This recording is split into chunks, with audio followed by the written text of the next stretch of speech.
Hey ladies, Chris Rios here. Today I'm gonna do a crown braid on myself, and I'm gonna keep it pretty simple. I think you should be able to follow me. So let's get started. I'm doing it on dry hair because it's gonna give me a looser, softer braid. You also have more versatility. You can rough it up and give it more texture. With wet hair, it's gonna be a very strong, perfect braid, but that's all you got, just a nice clean braid. I'm gonna start with a leave-in styling cream. I really like the Kerastase Beautifying Oil Cream. Put about a quarter size in your hand, work it together in your palms, and then rake it through your hair to keep my hair from being slippery and easier for me to hold in my hands. Pull your hair in a ponytail. That sometimes will help evenly distribute it. I'm gonna start with my partings. You wanna go from behind the ear to the top of the crown and do the same thing on the other side. Use your clip to section out the back of your hair. Comb all your hair to the side. I'm gonna take this first section over my ear.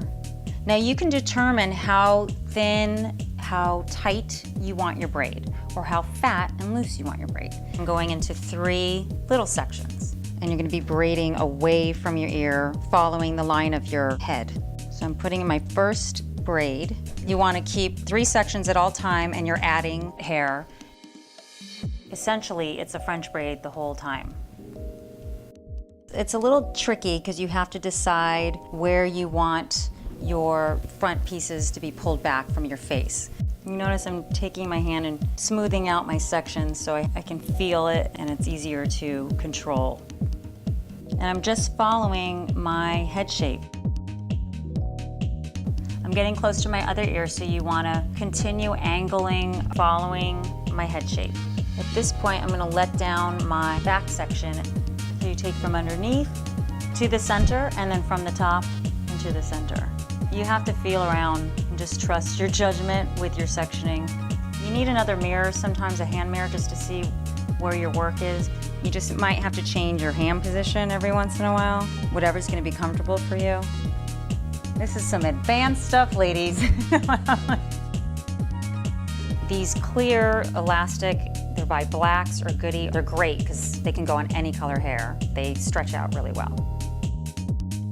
Now I'm taking the tail of my braid and laying it to where it lays flat on my head. And you want to take your tip and you have to just burrow the end of your tip of your braid into your top of your crown. Probably in here somewhere. Just stick your finger in there and just get it in there. You will need hairpins and bobby pins. Use the color that would match your hair. I'm gonna start with a bobby pin and I'm gonna shove it into the braid and into the other braid, connecting them so it holds. Okay, so I'm looking, I can still see the rubber band, so I'm gonna use a hairpin to take the hair from the top of my braid and kind of cheat it over the tail of my braid. My crown braid is finished. Now I'm gonna decide, do I leave it like this? Do I want to make it fatter or piecier or lumpier? It's all your personal preference. If you want to fatten it up, you would use your rat tail and you can just put it into your braid and literally just push it up like that. Or you can use your fingers and just stick your fingers into the braid and open it up and stretch it.